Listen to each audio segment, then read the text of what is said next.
गीता के बारे में तो आप लोगों ने बहुत कुछ सुना है, बहुत कुछ। अब मान लिया जाए कि कल ही हम लोग गीता पर सुने। क्या आप लोगों को पता है कि वेदों के 4 आदि ऋषि हैं?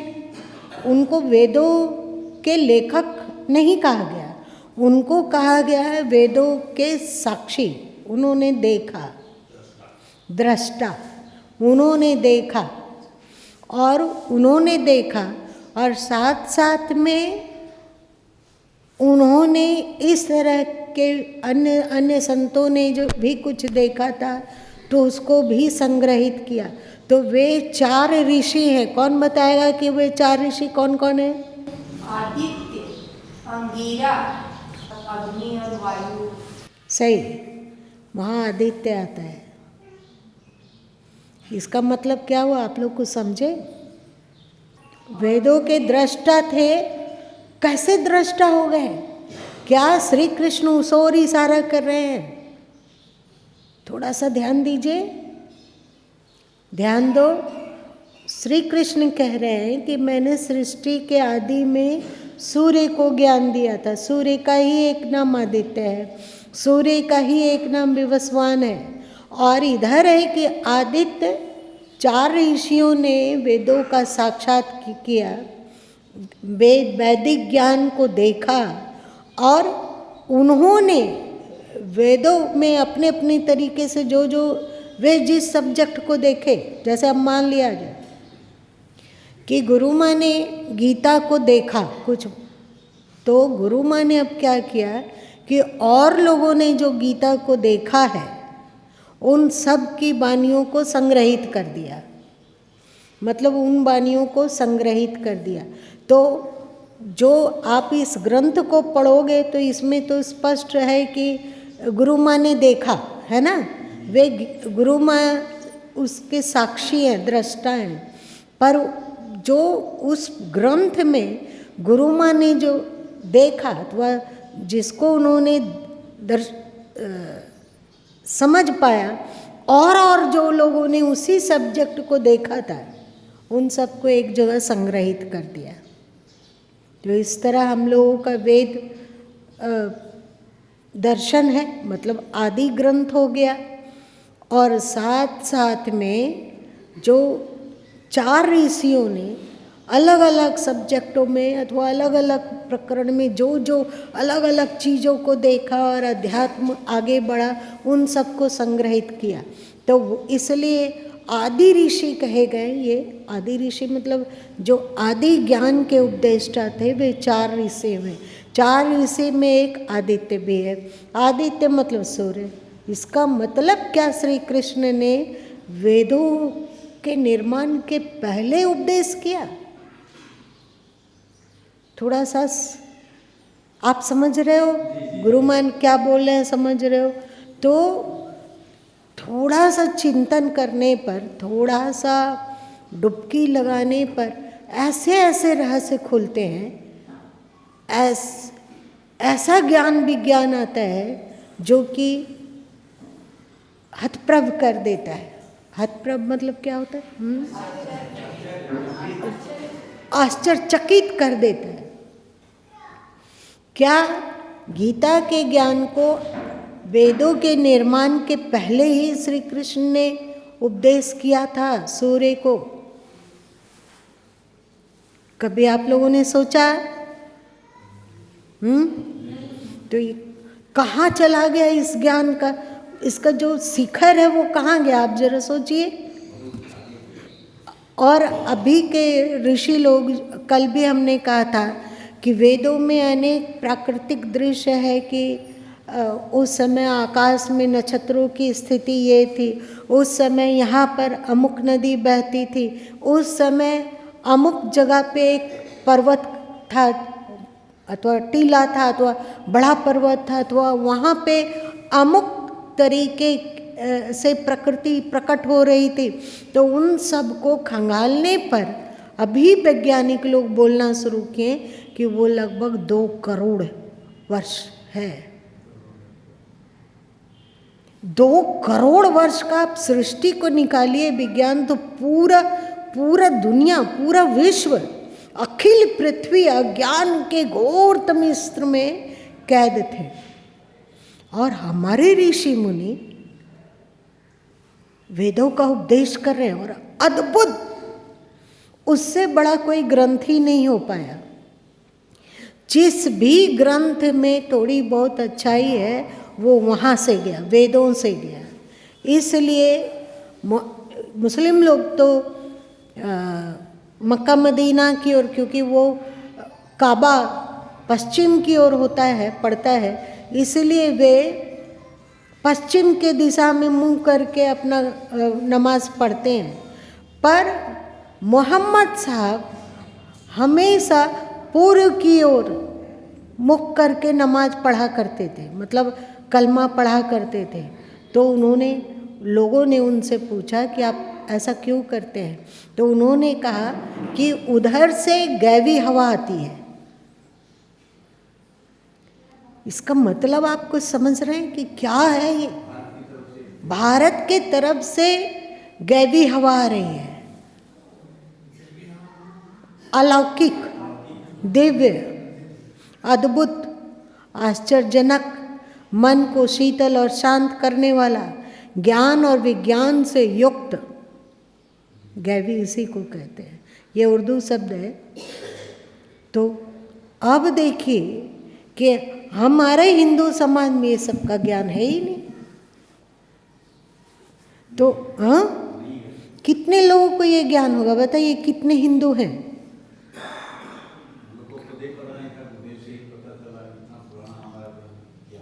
तो ऐसा गीता, ये वेदों में भी आया होगा, कुछ ना कुछ भाषा अलग है। श्री कृष्ण जो बोल रहे हैं अभी, वो उसकी भाषा अलग है, पर ज्ञान पुराना है। इसीलिए तो गुरु माँ कई बार कहें कि गीता मास्टर की है। मास्टर की पहले वो वहाँ भी हमने कहा था, कहाँ, सेनादोनी में भी कहा था कि श्रीमद् भगवत गीता मास्टर की है। आप इसका अध्ययन भली भांति कर पाओ और इसके रहस्य में छपाका लगा पाओ तो आप वेदों को भी बहुत हद तक समझने लग जाओगे, उपनिषदों को समझने लग जाओगे, संत वानियों को समझने लग जाओगे। कबीर की बानी हो, नानक की बानी हो, बुद्ध की बानी हो, महावीर की बानी हो, आप उसके रहस्य को भी समझ सकते हो। क्योंकि मास्टर के इसकी का इस्तेमाल करके आप किसी भी ज्ञान का बंद कपाट को खोल सकते हैं।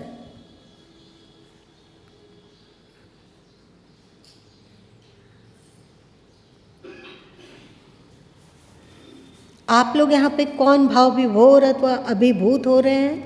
जरा हाथ उठाओ तो।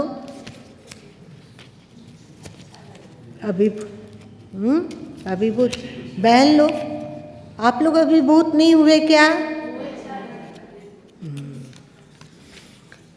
तो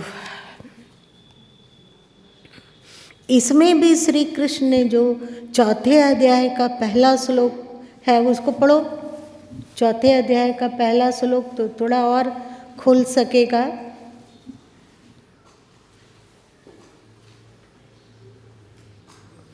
इन बातों को भी आप लोगों को बताओ।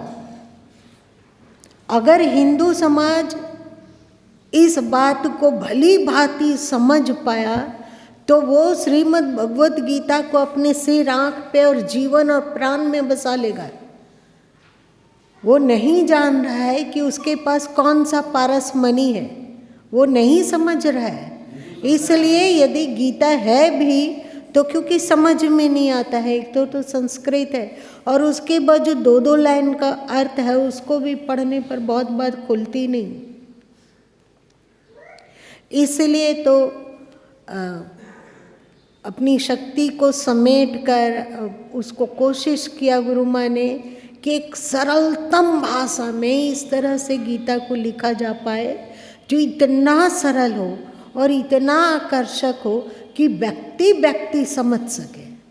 अब इसमें कहाँ तक गुरु माँ सफल हुए ये तो गुरु माँ नहीं जानते हैं, इसे तो आप ही लोग जानेंगे जो इसके पाठक हैं, पढ़ रहे हैं वे ही सब बात को जानेंगे। तो गीता के रहस्य को पुराने में डूबोगे ना कि कहाँ कहाँ कहाँ कहाँ, क्यों गुरु माँ इसको मास्टर की कह रहे हैं, क्यों कह रहे हैं? इसलिए आप फिर से पढ़िए चौथा का पहला श्लोक। श्री भगवान उवाच विवस्वते योगं प्रोक्तवानहम् अव्ययम् विवस्वान्मनवे प्राह मनुरीक्ष्वाकवे अब्रवीत्। इसमें जो उन्होंने कहा यहाँ सूर्य नहीं है। शुरू में देखो इमं विश्वते, देखो इमं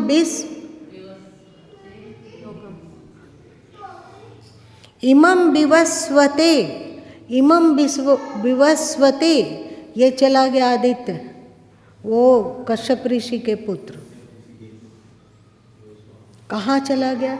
सतयुग सृष्टि के आदि में, और इन्हीं का नाम आता है आदित्य के नाम से कि वेद के दृष्टा ऋषि रहे। इसका मतलब कि गीता का ज्ञान वेदों में भी है। अब हम लोग हिंदू लोगों से हम लोगों का ज्ञान विज्ञान सब खोने लगा, हम लोग सब भूल जाते हैं। दूसरे लोग कुछ अपने धर्म के बारे में बोलते हैं तो हम लोग टुकुर टुकुर देखते हैं और क्या करते हैं। हम लोग को अपने बारे में जानकारी नहीं है, बोध नहीं है, और यदि हो तो हम लोग एकदम पक्का शेर की तरह दहाड़ के बोलेंगे कि हमें गर्व है कि हम सनातनी हैं। आप लोग नहीं दहाड़ के बोल सकते हो क्या? आप बोल सकते हो, तो पहले हम जानेंगे तब ना। अगर इस ज्ञान को हम ज़्यादा से ज़्यादा लोग तक पहुंचाते हैं तो क्या वे शेर की तरह दहाड़ के नहीं बोल सकेंगे कि हम सनातनी हैं? अब सनातनी है क्या? सनातन मतलब क्या होता है? क्या कोई कर्मकांड सनातन है? एक बार गुरु माँ ने आप लोगों को कहा था, क्या कहा? क्या कहा? क्या बोला? बोलो। मतलब शाश्वत अविनाशी, जो सबसे वेदों से जो आया हुआ है। वेद पंथ और मजहब से ऊपर क्या है? पंथ और मजहब से ऊपर, पंथ और मजहब से ऊपर धर्म। धर्म किसे कहा जाता है? इसको बोल चुके हैं गुरु माँ, इसलिए अब भूलो मत, नहीं तो दुखी होंगे गुरु माँ कि क्यों भूले बच्चे लोग, क्यों भूल गए। फिर गलत तुम बोल रही हो। जिसमें शुभता है, जिसमें नीति निर्धारण है कि हम क्या क्या करें, कौन कौन सा गुण है, वो सदकर्म के अंतर्गत आएगा, हमारे लिए सुखकारी गुण है, और ये दुखकारी अवगुण है।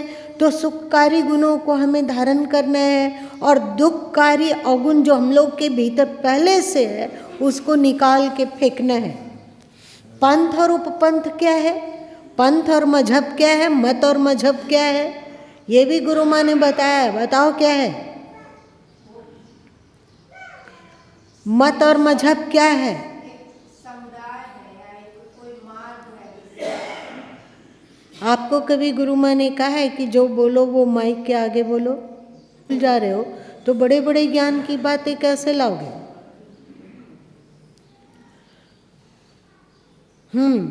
मत मजहब क्या है? पूजा पद्धति। याद रखो, अभी तो ज्ञान सूत्र में आया था ना मत मजहब, और पढ़ दो सबको। समय ज़्यादा हो रहा है। आप सब भाग्यशाली बंदा हो जो इन सब बातों को जान रहे हो, समझ रहे हो और सुन पा रहे हो। इस तरह की बातें, ये गूढ़ बातें ज़्यादातर लोग नहीं बोलते हैं, अथवा पता नहीं वे कहीं कोई बोलते होंगे तो हमें नहीं पता है। हाँ, तो आप सब भाग्यशाली, इसलिए इस ज्ञान को पी जाओ, स्वयं भी लाओ जीवन में और इसका प्रचार प्रसार भी करो। ज्ञान सूत्र, मत मजहब और धर्म मत मजहब और धर्म में मूलभूत अंतर है। अशोक जी सावधान। ठीक है कि गुरु माँ उपदेश कर रहे हैं, पर होशवान व्यक्ति है ना, चारों तरफ दृष्टि घूमती है। चलो, मत मजहब और धर्म में मूलभूत अंतर है। पूजा पाठ, तर्पण, संध्या, हवन, नमाज, अरदास, रोजा, बलि, कुर्बानी आदि और वेशभूषा, सिखा, पगड़ी, टोपी, दाढ़ी, बुर्का, यज्ञोपवीत, कड़ा, सुन्नत, कलमा, तीर्थ जियारत आदि तीर्थ जियारत आदि बाह्य कर्म कांड का दिशा निर्देश देने वाला पंथ या संप्रदाय या मत या मजहब कहलाता है। अब समझ में आ गई किसको कहते हैं मत मजहब? भली बात है। अब चले जाओ आगे। यह समय के साथ बदल सकता है। बदलता है कि नहीं समय के साथ? चलिए, आप लोग को पता है अभी आप लोग जिन देवों की पूजा करते हैं, जैसे ये दुर्गा जी हैं, ये काली जी हैं, ये सरस्वती है, ये हमारे देवता हैं, हमारे वो हैं, और अब वैदिक काल में जिन शक्तियों की चर्चा है उससे मेल नहीं खाता है, मेल नहीं खाता है। मतलब उसमें आप देखो, वेदों को पढ़ोगे तो उसमें है पूषा है और क्या आर्यमा है, और क्या है, अलग अलग। तो ये सब बदलते जाते हैं। ये मत मजहब है, ये पंथ संप्रदाय है, ये धर्म का भिन्न हिस्सा नहीं है। धर्म इससे आगे है। अभी हम चतुर्भुज नारायण को की पूजा कर रहे हैं। हो सकता है कि सृष्टि के आदि में जब वेद का ज्ञान धरती पे आया उस समय लोग सहस्त्र बाहु का उपासना करते होंगे, है ना। आज हम लोग भगवान शंकर का जैसा विग्रह बनाए हुए हैं, शंकर का नाम वेद में नहीं है, रुद्र नाम है, रुद्र। और वो सब भी सब अलंकारिक भाषा में लिखा हुआ है। रुद्र क्या है? अब अलंकारिक भाषा है। रुद्र का अर्थ होता है रुलाने वाला। तो ये क्या है? विष्णु नाम है, पर विष्णु का मतलब क्या होता है? तो उसका डीप में आप वेदों में जाओगे तो वहाँ भी चकित होगे और आप समझोगे कि अरे ये तो बदल गया। आज जो हम जिन देवताओं की पूजा कर रहे हैं वो कुछ अलग था, उस समय कुछ अलग था। आने वाले 1000 साल के बाद क्या होगा सो हम लोग को भी पता नहीं। ये बदलता है। आज देवताओं में एक नए देवता घुसे, कौन है वो? साईं बाबा है। आज ऐसे एक नए देवता हम लोगों में प्रवेश कर रहे हैं, उनका नाम है अंबेडकर। थोड़े ही दिन में हो सकता है उनका मूर्ति बन जाए, बन गया। उनका ऐसे लोग पूजा करने लगेंगे, उनकी आरती करेंगे। ये सब बदलता है। कोई ऐसो कबीर का विग्रह की पूजा कर रहा है, कोई रविदास के विग्रह की पूजा कर रहा है, कोई तुलसीदास जी की पूजा कर रहा है, कोई मीराबाई की पूजा कर रहा है, अनेक, कोई महावीर स्वामी की पूजा कर रहा है, कोई महात्मा बुद्ध की पूजा कर रहा है।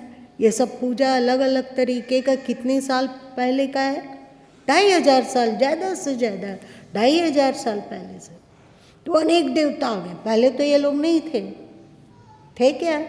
आज हैं, कल बदल सकते हैं। आज ऐसो एक बहुत बड़ा तबका है जो कि अल्लाह अकबर चिल्ला रहा है ना।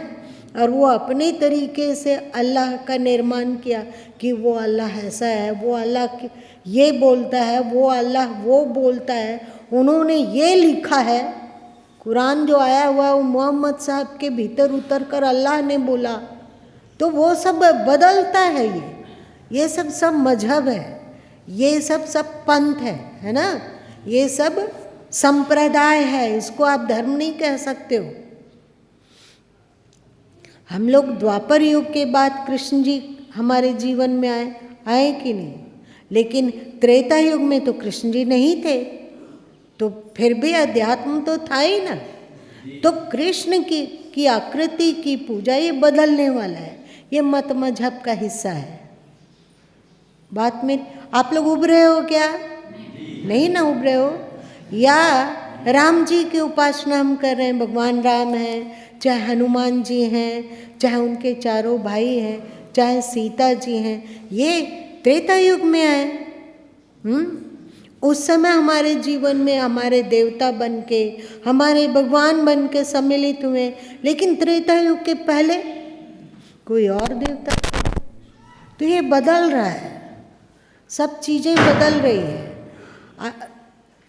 आज ईसा मसीह आ गए, वो 2024 साल पहले नहीं थे, तो एक नए देवता आ गए, उसके पहले कुछ और देवता रहे। तो ये सब नहीं बदल रहा है। आप लोगों ने कभी इस पर सोचा? क्यों नहीं सोचा? ये बदलते हैं, इसलिए ये संप्रदाय है, ये पंथ है। आगे पढ़ो फिर।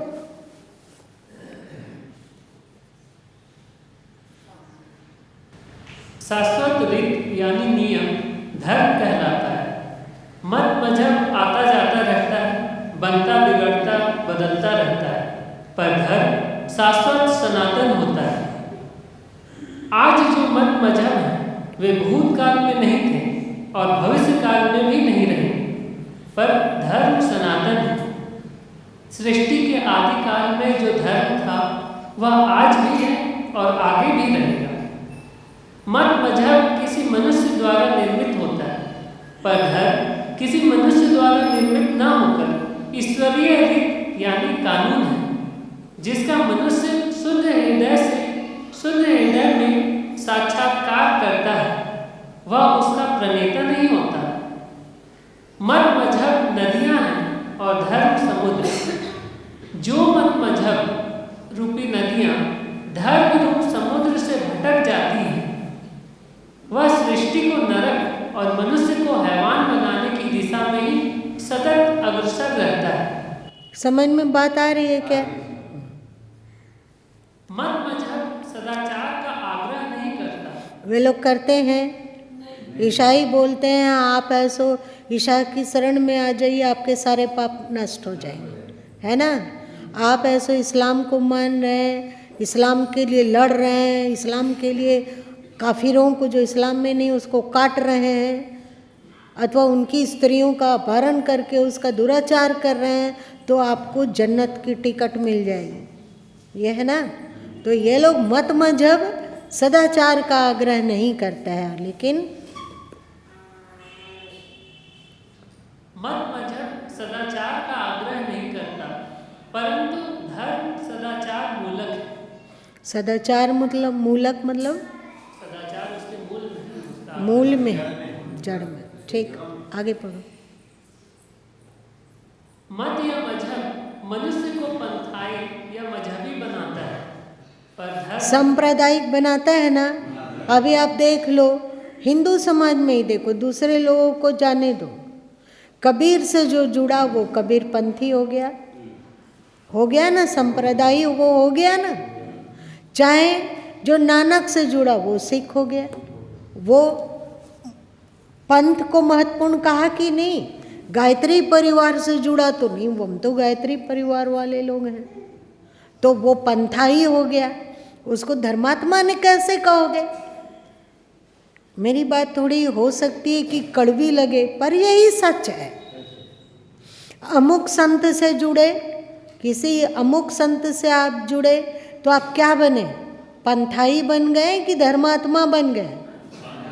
पंथ। और अभी इसमें इस ज्ञान सूत्र में लिखा हुआ है कि जो पंथ और मत मजहब नदियों की तरह है, वो यदि धर्म रूप समुद्र की ओर अग्रसर नहीं है तो वो मनुष्य को शैतान और हैवान बना देता है।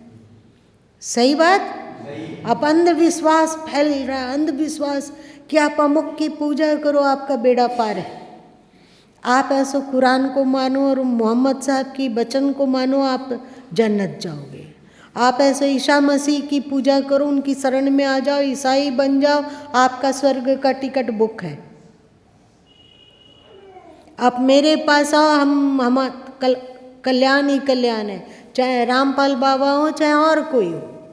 यही है, सबके सब पंथाई बनते हैं, धर्मात्मा नहीं, धार्मिक नहीं। हाँ, ये पंथ यदि धर्म तक पहुँचाने का साधन बन जाए तो ये बहुत कीमती है। और यदि ये धर्म की ओर ना ले जाकर पंथाई में जकड़ डालना चाहता हो, तो जैसे डबरा होता है जो सड़ता है और डेंगू मच्छर को पैदा करता है और मलेरिया मच्छर को पैदा करता है और क्या क्या पैदा करता है, ढेर सारे रोग के वायरस पैदा करता है कि नहीं। और वही यदि डबरे में कैद नहीं होता वो पानी, तो फिर सतत बहता रहता, तो क्या उसमें डेंगू मच्छर पनपेगा क्या मलेरिया वहाँ से उत्पन्न होगा, कि रोग का वायरस उत्पन्न होगा? वो ठीक है कि वो बह के चला जा रहा है समुद्र की ओर, लेकिन डबरा डबरा होता है। तो उसी तरह हम लोगों का जो भी मत है, संप्रदाय है, वो लोग हम लोगों को डबरा में कैद करके रखना चाहते हैं। और जब हम डबरा में कैद होते हैं तो जैसे डबरा गंदगी दुखदाई वायरस कीटाणुओं को पैदा करता है, वैसे ही कोई भी मत मजहब यदि धर्म की ओर अग्रसर ना हो तो वो हम लोगों को के भीतर शैतानियत और अजीब राग द्वेष पैदा करता है। वो दूसरे पंथ के हैं इसलिए उसे हम चिढ़ेंगे, वो दूसरे गुरु को मान रहे हैं इसलिए हम उनकी बात नहीं सुनेंगे, वो उसे दूर रहो। चाहे ये तुम लोगों के अभी तुरंत उभरा हुआ ब्रह्म कुमारी से लोग, देखिए वे पंथाई हैं कि धर्मात्मा है? पंथाई हैं, सब पंथाई लोग हैं। पंथाई में जब जकड़ा जाता है, कोई भी पंथ अथवा संप्रदाय व्यक्ति को डबरा बना देना चाहता है, तो उस व्यक्ति में सड़न उत्पन्न होगा ही, उसके विचार सड़ेंगे ही, और वो सृष्टि के लिए एक महाविघ्नकारी शैतान अथवा असुर हो जाएगा। आप लोग देखते हुए हैं नहीं? और जब यही पंथ हमें धर्म की ओर अग्रसर करता है तो ये मार्ग है। पंथ का मतलब क्या होता है? रास्ता, मार्ग होता है ना, तो ये मार्ग है, ये ठीक है। ये हमें पंथ से हम जुड़ रहे हैं, इसके द्वारा हम सनय सनय धर्म की ओर अग्रसर होंगे। पंथ जहाँ आदमी को हैवान बना सकता है, वहीं धर्म व्यक्ति को भगवान बनाता है। अब आप देखिए कि आज के समय में व्यक्ति शैतान बनने की दिशा में अग्रसर हो रहा है या भगवान बनने की दिशा में अग्रसर हो रहा है। चलिए आगे पढ़िए। आप लोगों का समय ज़्यादा लिया जा रहा है, पर क्योंकि फिर ये आधा अधूरा बोलेंगे तो कल फिर बोलेंगे कि नहीं, कल मूड होगा या नहीं पता। चलिए। मत या मजहब मनुष्य को पंथाई या मजहबी बनाता है, पर धर्म मनुष्य को मनुष्य बनाता है। धर्म मनुष्य को सीधे ईश्वर से जोड़ता है। मोक्ष के लिए धर्मात्मा और सदाचारी बनना अनिवार्य बतलाता है, परंतु मत मजहब पंथाई या मजहबी बनना अनिवार्य बतलाता है ना, कि तुम मेरे पास आओगे तो ही तुम्हारा मुक्ति है। इस्लाम धर्म में आओ तब तुम जन्नत जाएगा, ब्रह्म कुमारी में तुम आएगा तब तुम सतयुग में जन्म लेगा, चाहे तुम रामपाल बाबा के शरण में आओगे तब सतलोक पाओगे। यही ना सिखाता है। तुम इस्लाम का अनुसरण करो तब तुमको 72 हूरें मिलेगी। कुरान की बातों को मानो तो तुम जीवन में भी लूट का माल खाओ और वहाँ भी हूरें सेवा करने के लिए तत्पर रहेगी। चलो, और धर्म हम लोगों को इंसान बनाता है। इंसान क्या होता है? जिसमें इंसानियत है, प्रेम, सदाचार। जो गीता का 16वां अध्याय इसमें बहुत अच्छा से प्रकाश डालता है, वो हम लोगों को बनाता है धर्म। धर्म हम लोग के भीतर शांति का प्रकाश फैलाता है और मत मजहब हम लोगों में संकुचितता की बदबू भरता है। आप देख लो, आगे पढ़ो। जैसे इस्लाम में कहा गया, मोहम्मद साहब को अल्लाह के द्वारा भेजा गया अंतिम पैगंबर और उनके द्वारा कही वाणी समुच्च कुरान को मानने वाला जन्नत जाएगा, चाहे वह कितना ही व्यभिचारी या पापाचारी हो। जबकि गैर मुस्लिम नरक की आग में जलेगा, चाहे वह कितना भी धर्मात्मा व सदाचारी क्यों न हो। धर्म ऐसा नहीं कहता। धर्म चिन्हों का आग्रह नहीं रखता। मत मजहब बाहरी चिन्हों को आवश्यक मानता है, पर धर्म चिन्ह मतलब समझे ना? हाँ, चलिए। मत मजहब बाहरी चिन्हों को आवश्यक मानता है, पर धर्म चिन्हों का आग्रह नहीं रखता। मत मजहब मनुष्यों को आलसी बनाता है। वहाँ मान्यता है कि मत मजहब को मानने मात्र से मनुष्य मुक्त हो जाता है या जन्नत में जाता है। धर्म मनुष्यों को पुरुषार्थी बनाता है। वह ज्ञान पूर्वक सत्य, सात्विक आचरण व आत्मस्थिति से ही अभ्युदय एवं मोक्ष की उपलब्धि बतलाता है। मत मजहब मनुष्य को परावलंबी एवं पराश्रित बनाता है। वह मत मजहब के प्रवर्तक की सिफारिश बिना मोक्ष या जन्नत मिलना संभव नहीं मानता। इसका मतलब क्या हुआ? जो उस मत के आदि है या प्रवर्तक है, जब तक वो सिफारिश नहीं करेंगे तब तक जन्नत में एंट्री नहीं है या स्वर्ग में एंट्री नहीं है। अथवा सतलोक में अथवा सतयुग में नहीं आ सकता।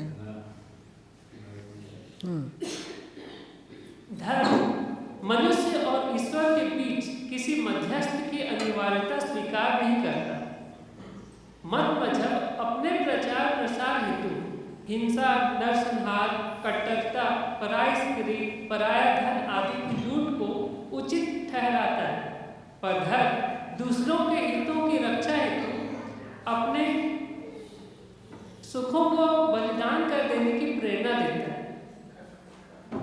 मत मजहब अपने हितों को वरीयता देता है, वहीं धर्म न्याय, सत्य व मनुष्यत्व का महत्व देता है। मत मजहब प्राणियों की हिंसा, बलि, कुर्बानी, मांसाहार हेतु उकसाता है और धर्म प्रेम, संवेदना, अपनापन की सीख देता है। मत मजहब दूसरे मत मजहब के प्रति द्वेष सिखलाता है, पर धर्म सर्वभूत हिते रतः एवं सर्वे भवन्तु सुखिनः का उद्घोष करता है। धर्म क्या है? मानवीय अंतस का परिष्कार एवं सृष्टि के समस्त प्राणियों, पदार्थों आदि के साथ मानव का प्रेमपूर्ण सहस्थिति हेतु रीत अर्थात नियम का अनुपालन धर्म है। आपको लोग समझें धर्म क्या है?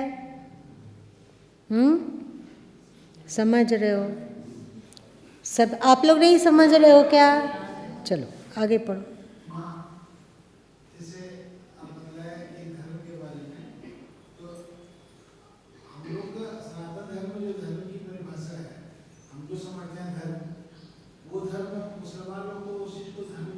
एकदम धर्म सनातन है। जैसे इसमें आगे है कि नहीं सो में नहीं पता, जैसे कि सत्य बोलना ये धर्म है ना। आप जितने ये श्रीमद् भगवत गीता का 16वां अध्याय खोलिए, अभी हम खोल के दिखला रहे हैं। आप लोगों को जिनको थोड़ा समय ज़्यादा लग रहा होगा वे थोड़ा जा सकते हैं, 10-15 मिनट में इसको पूरा करते हैं। 16वां अध्याय खोलो, 16वां अध्याय का पहला श्लोक पढ़िए। अच्छा, हिंदी पढ़ लीजिए तो जल्दी हो जाएगा। अभयम सत्व संशुद्धिर ज्ञान योग अवस्थिति दानम दमश्च यज्ञश्च स्वाध्याय तप आर्जवम। भय का, इसके पश्चात श्री कृष्ण भगवान फिर बोले कि हे अर्जुन, दैवी संपदा जिन पुरुषों को प्राप्त है तथा जिनको आसुरी संपदा प्राप्त है, उनके लक्षण पृथक पृथक कहता हूँ। उनमें से भय का सर्वथा अभाव, अंतःकरण की पूर्ण निर्मलता, तत्व ज्ञान के लिए ध्यान योग में निरंतर दृढ़ स्थिति और सात्विक दान, इंद्रियों का दमन, भगवान देवता और गुरुजनों की पूजा तथा अग्निहोत्र आदि उत्तम कर्मों का आचरण, वेद शास्त्रों का पठन पाठन। अब इसमें गुरु माँ का थोड़ा सा अर्थ बदल रहा है, इसको आप ध्यान दीजिए। इसमें पहला कहा गया भय का सर्वथा अभाव। इसका मतलब यदि हम भयभीत रहें तो हमें बोल दिया जाएगा कि आप इस्लाम में नहीं हो तो आप नरक दोजख में जलोगे। देखो उनकी बानी ये है, उन्होंने ऐसा कहा है, तो अब हम लोग को डर लगेगा ना, डर लगेगा कि कहीं हम यदि दोजख में जलने लगे तो हम न्याय मार्ग को छोड़कर अंधविश्वास की ओर बहेंगे। कभी कभी हम लोग बीमार होते हैं तो लगता है कि कोई नज़र तो नहीं लगा दिया, कोई टोकना तो नहीं किया। फिर जब हम भयभीत होंगे तो कुछ का कुछ उटपटांग हरकत करेंगे ना। यदि कोई कहा कि देख यहाँ पे कबूतर को काट कर नहीं चढ़ाओगे तो तुम्हारा सत्यानाश हो जाएगा, तुम्हारे परिवार में रोग बीमारी की आंधी आएगी, तो हम डर जाएंगे तो क्या करेंगे? उटपटांग हरकत करेंगे, कुछ का कुछ करेंगे। इसलिए भय नहीं, विवेक, ये पहला समझ में बात आई। दूसरा है अंतःकरण की निर्मलता। ये बताइए, ये सनातन तत्व है या सांप्रदायिक अथवा पंथवाद है? बिना इसके दुनिया में कोई भी शांति प्राप्त कर सकता है क्या? तो ये धर्म है। फिर है तत्व ज्ञान। तत्व ज्ञान मतलब विवेक। हम दागता हुआ विवेक का सोलह बने, जहाँ पर अविवेक जन्य अथवा अज्ञान जन्य सब कुटेव ध्वंस हो जाए, जलकर भस्म हो जाए। तो विवेक धर्म है कि पंथ है? बिना विवेक का कोई भी व्यक्ति शांति को प्राप्त कर सकता है क्या? तो ये धर्म है। अब अगला है ध्यान योग। अब बताइए आप, बिना ध्यान का कोई अंतर्मुखी हो सकेगा क्या? और जब अंतर्मुखी ही नहीं हो सकेगा तो उसके भीतर जो आत्म तत्व है, उसका अनुभव, उसकी शांति, उसकी क्वालिटी हम लोगों में आ सकेगी क्या? तो ये धर्म है या पंथ है? बताइए। और फिर देखिए है दानम। हमारे पास जो चीज़ है और दूसरे के पास नहीं है और उसको बहुत आवश्यकता है उस चीज़ की, उसमें तो हमारे पास जो चीज़ है उसको हम दूसरे के सुख के लिए उसको दे दिए, अथवा श्रेष्ठ कार्य करने के लिए जो कुछ जरूरी है और हमारे पास है, तो उस शुभ कार्य के आचरण हेतु हम जो भी ज्ञान है, विवेक है, बुद्धि है, पैसा है, समय है, उसको दान किए। तो ये बताइए, संप्रदाय है, पंथ है कि धर्म है? दुनिया में कोई भी पंथ संप्रदाय वाले लोग इसके बिना आगे बढ़ सकते हैं? तो ये धर्म है। अब आगे आइए इंद्रिय निग्रह। आपका इंद्रिय बेकंट्रोल रहे, आप रित को ना मानो, आपका दिल दिमाग किसी स्त्री पे आ गया, उसका अपहरण करके आप ले गए, आपका दिल दिमाग किसी पुरुष पे आ गया, आप उसमें ढुलक गए और मनमाना आचरण करने लग गए, तो ये क्या धरती पे शांति होगी? तो इंद्रिय दमन धर्म है या मजहब है? अथवा बस हो गया, ये सनातन है। ऐसा नहीं है कि सतयुग में इसकी आवश्यकता थी, अथवा त्रेता युग में आवश्यकता थी, अथवा द्वापर युग में आवश्यकता थी, आज नहीं है, ऐसा है क्या? तो ये धर्म है। आप समझ रहे होंगे पंथ और धर्म में क्या अंतर है, समझ रहे हैं? उसके बाद है यज्ञ। यज्ञ किसको कहा जाता है? इसमें जो लिखा हुआ उसको जाने दीजिए। यज्ञ का अर्थ होता है, जो गीता के द्वारा समझ में आता है, सृष्टि हितकारी निष्काम कर्म, सात्विक आचरण, जिससे के द्वारा सृष्टि का भला होता हो, दूसरे लोगों का अच्छा होता हो, उन शुभ कार्यों को निष्काम भाव से, बिना राग द्वेष के, बिना अहंकार अकड़ के करना यज्ञ है। आप देख लो ना, 3रा अध्याय और 4था अध्याय में कोड़ो सब कुछ निकल जाएगा, सब कुछ इसी गीता में है। बस गहरी दृष्टि चाहिए, होश पूर्वक स्वाध्याय चाहिए। आपको कहीं और जाने भटकने का जरूरत ही नहीं है। यज्ञ यही इसी को कहा गया, सही। अब है स्वाध्याय, अपने आप को देखना और जो आपके जीवन को ऊपर उठाता हो उसका अध्ययन करना। आप अब यदि आप अपने मन को नहीं देख पा रहे हैं, स्व का पहला इसका अर्थ होगा अपने। तो हमारा सबसे पहले हम अपने मन को देखेंगे। तो मन को यदि देखने की कला ना हो हम लोगों में, तो मन उठपटांग हरकत करेगा। आप लोग को पता ही नहीं चलेगा कि मन हमारा बदमाशी कर रहा है, हमको नरक की ओर घसीट रहा है, हमको अधर्म की ओर ले जा रहा है। बिना पढ़े क्या आप शुभ सात्विक धर्मवेता बन पाएंगे? नहीं बन पाएंगे। तो स्वाध्याय जरूरी है, इसलिए स्वाध्याय धर्म है ना। ये शाश्वत है। सृष्टि के आदिकाल में भी ये था और आज भी है और अनंत युग तक यही बना रहेगा। इसमें कोई परिवर्तन नहीं होगा। यही सनातन धर्म। अब अगला देखिए, अतः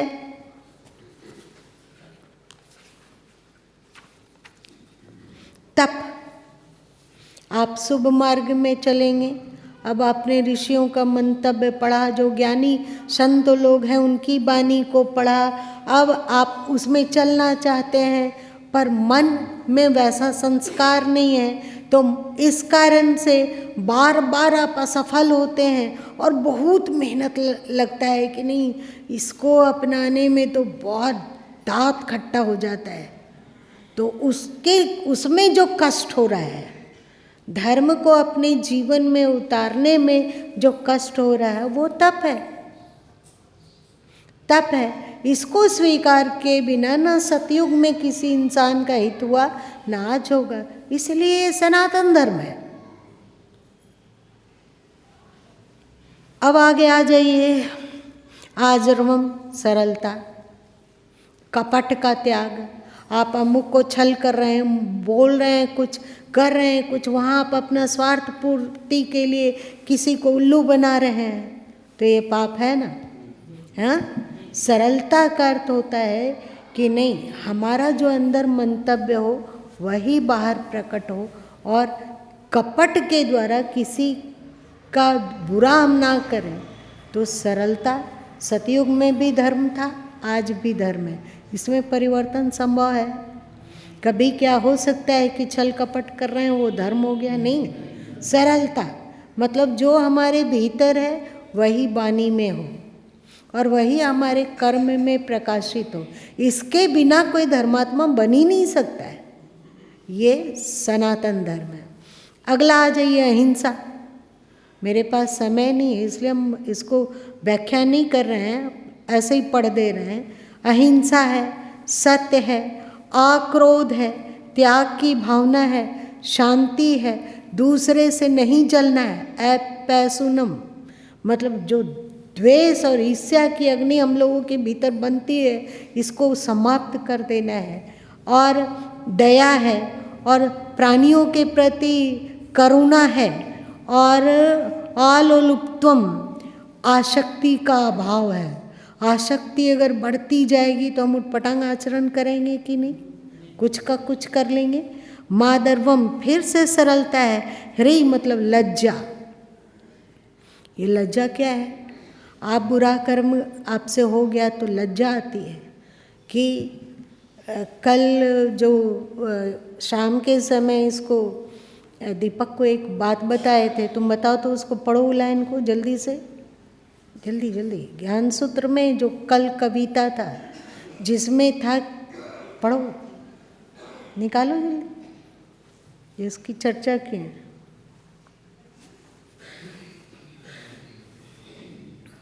ना तुम खफा थे, जल्दी। तू मुझसे दूर है न मैं तुझसे दूर हूँ, पर देख न पाऊँ तुझको कैसा मैं मजबूर हूँ। तू मुझे सुनता है पर मैं तुझे सुन न पाऊँ। अरे वो 2 लाइन जो उसमें बताए थे वही केवल पढ़ो, समय तू नहीं। मुझसे खफा नहीं, तू मुझसे खफा नहीं है न मैं तुझसे रूठा। यह कैसी घड़ी है राम, क्यों प्रीत तुम्हारा छोटा। हाँ, तो इसका गुरु माँ बोले कि ये इसमें है कि क्यों प्रीत तुम्हारा छोटा। इसका मतलब गुरु माँ शाम को बताए थे, कल ही दीपक था वहाँ और कोई होंगे तो नहीं पता। गुरु में माँ ने कहा प्रीत तुम्हारा, तुमसे अगर हमारी अथोर प्रीति होती तो हर क्षण तुम्हारी अनुकूलता और तुम्हारे कार्य में तत्पर रहा जाता। पर जितना होना चाहिए संतुष्ट नहीं है, जितना आपके लिए जीना चाहिए, आपके लिए सोचना चाहिए, पल पल आपके कार्य में संलग्न रहना चाहिए, पल पल आपकी स्मृति और आपकी प्रसन्नता का ख्याल रहना चाहिए, जितना रहना चाहिए उसमें अभी अपने आप को सफल नहीं देखा जाता है। बहुत बार है कि कोई कार्य व्यक्तिगत हो जाता है जहाँ पे तुम्हारी प्रसन्नता को अनदेखी इतना भी हो रहा हो, वो खटकता हो, तो यहाँ पे कहा गया कि क्यों प्रीत तुम्हारा छोटा। गुरु माँ चाहते हैं कि 100% हम उनके हों, 100%, 1% भी ना इस देह में लौटे, ना धरती का कोई आकर्षण में चिपके, 1% भी नहीं। 100% के 100% हम आपके रहें। पर अभी इसमें 2-4%, 8% तो अपने कभी शरीर को दिखा जाता है, कभी दुनिया का कर्तव्य में उलझ जाया जाता है। तो ये जो 2-4% है ना, वो खटकता है। इसीलिए लिखा गया कि क्यों प्रीत तुम्हारा छूटा। तुम्हारा प्रीत कैसे छूट जाता है? 2-4% ही क्यों छूटेगा? समझ में बात आई? तो लज्जा, हम उनके हैं पर 100% अभी हम उनके नहीं हो पा रहे हैं, कुछ और बन जा रहे हैं, कुछ और बन जा रहे हैं। तो लज्जा आएगी कि नहीं? मेरी बात से आप लोग समझ रहे हो कि सिर से ऊपर बह जा रहा है? तो लज्जा, तो ये यहाँ श्री कृष्ण ने कहा कि लज्जा धर्म है। अनुचित कुछ उटपटांग हो जाए जो हमारे इष्ट है, उनसे 1% भी अलग हटके हो जाए तो लज्जा आनी चाहिए कि नहीं? तो ये सनातन धर्म है। उसके बाद आगे अचपलम मतलब चंचलता का अभाव। बताइए, ये पंथ मजहब की बात है या सनातन तत्व है? सनातन तत्व है। फिर आगे आइए, तेजस्विता हो कि हम जिस मार्ग को सही समझ रहे हैं, डंके की चोट में पूरा जुनून के साथ आगे बढ़ेंगे। बिना तेजस्विता का ये संभव है क्या? संभव नहीं है। तो तेज, क्षमाशीलता, धृति, धैर्य नहीं होगा तो क्या हम धर्म में आगे बढ़ सकेंगे? शौचम मतलब पवित्रता, हमारा शरीर पवित्र हो, नाखून पवित्र हो, दांत पवित्र हो, इंद्रियां पवित्र हो, वस्त्र पवित्र हो, मन पवित्र हो, वचन पवित्र हो। इसके बिना क्या कुछ हो सकता है? ये सनातन धर्म है। समझ में बात आई? अद्रोह, किसी के प्रति दुष्टता ना करना, किसी के प्रति दुष्टता ना करना। ये सतयुग में भी था या ना? त्रेता में भी, द्वापर में भी, कलयुग में भी, आज भी और आने वाले भविष्य में भी। नातिमानिता, बहुत ज़्यादा घमंड नहीं, अपने आप का मान में अकड़े रहो कि नहीं हम तो ऐसे ही हैं, ऐसे ही चलेंगे। बहुत सारे लोग होते हैं ना, क्या आप जो कह रहे हैं सब ठीक ठाक हो, पर हम नहीं मानते हैं इसको, हम तो अपने को ऐसा मानते हैं। तो ऐसा घमंडी लोग कभी क्या धर्म को अपना सकेगा, जो अपनी मान्यता को ही सर्वोपरि समझता हो? नहीं ना। तो ये सनातन धर्म है, ये इतने धर्म, ये सनातन है। अब आपको समझ में आया धर्म क्या और पंथ क्या है? तो जो आप सुन रहे हो ये चमत्कारी ज्ञान है, इसका वातावरण में तरंग डालो, जिससे कि भारत के कोने कोने पर सनातन धर्म का बीज उग जाए और सब चिल्लाने लगे कि अच्छा ऐसा ही गीता, सनातन धर्म क्या है? ये 16वें अध्याय का 300 श्लोक देख पढ़ लो, हो गया, ज़्यादा जरूरत नहीं है। इसके बिना कोई भी मत मजहब केवल दिमाग सड़ाएगा और कुछ नहीं करेगा। तो मत मजहब अलग चीज़ है और धर्म अलग चीज़ है, और धर्म से अलग है अध्यात्म, धर्म से अलग है अध्यात्म। आप 8वें अध्याय का में श्री कृष्ण से अर्जुन ने पूछा कि अध्यात्म क्या है, तो श्री कृष्ण ने बताया ना, अध्यात्म अपने स्वरूप को जानना, ये धर्म है। जब आप धर्म में पारंगत हो जाओगे तो आत्मा के रहस्य को जान सकोगे, ईश्वर के रहस्य को जानने लग जाओगे, परम सत्ता क्या है, वो अस्तित्व क्या है, इसको समझने लग जाओगे। ये है अध्यात्म, सब कुछ गीता में है। समझ में आया? गुरु माँ की बहुत सारी बातें ना जो पंथाई लोग हैं उनको सहन नहीं होता होगा, लेकिन गुरु माँ में जो बोल रहे हैं वो तेजस्विता भी है, इसीलिए बोल पा रहे हैं कि किसी को समझ में आए या ना आए, यही सत्य है, यही सत्य है। इसमें कोई पंथ व मत मजहब तो आदमी का दिमाग को सड़ा दिया। जब तक वो गीता को नहीं ध्यान से पढ़ेगा, नहीं समझेगा, तो ना वो सनातन धर्म को समझ सकेगा, ना इंसानियत को पहचानेगा। सब के सब पागलों की तरह केवल प्रलाप करते हुए इधर अपने दुखी रहेगा, दुनिया को दुखी करेगा, स्वयं दुखी रहेगा, जीव जंतुओं को दुखी करेगा। दिमाग उनका सड़ा हुआ अशांत एक दिन धरती का बोझ होकर एक दिन मर जाएगा। इसलिए गुरु माँ कहते हैं गीता का प्रचार प्रसार होना चाहिए, और साथ साथ में आप जो गुरु माँ से सुन रहे हो ना, इसका भी आप अगले को समझा सको। कितने प्रतिशत लोग को ये ज्ञान पता होगा, तुम ही बताओ, कितने प्रतिशत लोग को? बताओ ना। इसीलिए कह रहे हैं आप हमारे बच्चे हो, आप इसको अपनाओ, इसको जानो और वातावरण में इस तरंग को फेंको, जिससे पूरी दुनिया में ये ज्ञान फैले। फिर सबके सब आदमी हो या जानवर हो, सब प्रेम से रहने लगेंगे। और ये स्वर्ग और जन्नत का लालच है ना जो देते हैं, वे भूल जाएंगे, क्योंकि यही धरती स्वर्ग बन जाएगी, यही धरती स्वर्ग बन जाएगी, यही धरती गोलोक है, यही धरती बैकुंठ बन जाए, यही धरती शिवलोक बन जाए, यही धरती सतलोक बन जाए। इससे बढ़कर खुशी की और क्या बात होगी, बताओ। चलो आज इतना ही रहने दो, आप लोगों का बहुत समय लिया गया, इसके लिए सॉरी बोलूं क्या?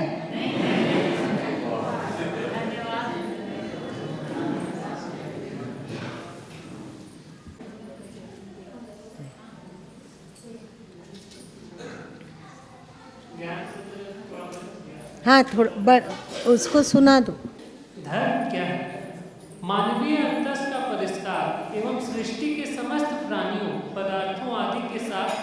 मानव का प्रेमपूर्ण सहस्थिति हेतु रित अर्थात नियम का अनुपालन धर्म है। पंथ संप्रदाय मत मजहब अनेक हो सकते हैं, पर समस्त मानव का धर्म एक है। पंथ संप्रदाय मत मजहब किसी व्यक्ति विशेष के द्वारा किसी सही अथवा गलत उद्देश्यों की पूर्ति हेतु खड़ा किया जाता है, पर धर्म सनातन एवं शाश्वत होता है। पंथ संप्रदाय मत मजहब विचारों की देन हो सकता है, पर धर्म प्रचंड विवेक युक्त शाश्वत प्रवाह है। मत मजहब और विचारधारा गलत हो सकती है, पर धर्म कभी गलत नहीं होता। अलग अलग मनुष्यों के लिए अलग अलग मत मजहब हो सकते हैं, पर धर्म पृथ्वी के समस्त मानव समुदाय का अथवा यूं कहें समस्त सृष्टि का एक होता है। अक्सर पंथ संप्रदाय मत मजहब को धर्म कह दिया जाता है, जो गलत है, जैसे हिंदू धर्म, मुस्लिम धर्म, ईसाई धर्म, जैन धर्म, बौद्ध धर्म, सिख धर्म इत्यादि। पर यह धर्म नहीं, संप्रदाय है। धर्म तो सबका एक है। धर्म यानी धारण करने योग्य और मां का अर्थ है मूल्य। इस तरह धर्म का अर्थ है धारण करने योग्य शाश्वत सात्विक मूल्य। जैसे अग्नि का धर्म प्रकाश व उष्मा देना है, जल का धर्म प्रवाहित होना व प्यास बुझाना है। चाहे पृथ्वी की अग्नि व जल हो या किसी अन्य ग्रह नक्षत्रों की अग्नि व जल हो, उनके नियम व धर्म एक हो। किसी अन्य ग्रह नक्षत्रों में उपस्थित अग्नि भी प्रकाश, उष्मा व दाहकता से ही युक्त होगी। कहीं का भी जल अपने से नीचे की ओर ही सरकेगा और प्यास ही बुझाएगा।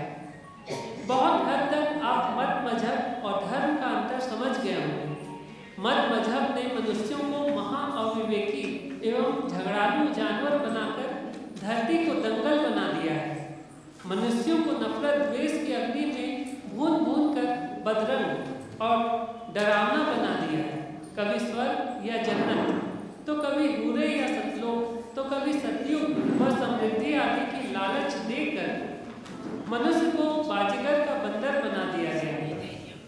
ऐ मनुष्यों, कट्टरपंथी व मजहबी व उन्मादी बनकर परमात्मा की सुंदर कृति सृष्टि व मनुष्यता को बदरंग व बदसूरत बनाने का पाप ना करो। याद रखो, प्रेम व सौहार्दता, संयम और सदाचार, शांति और स्थिरता, करुणा और प्यार का प्रसार ही धर्म है। मत मजहब नहीं, धर्म पकड़िए। स्वयं भी सुखी शांत होइए और सुख शांति ही बांटिए। शुभम भवतु।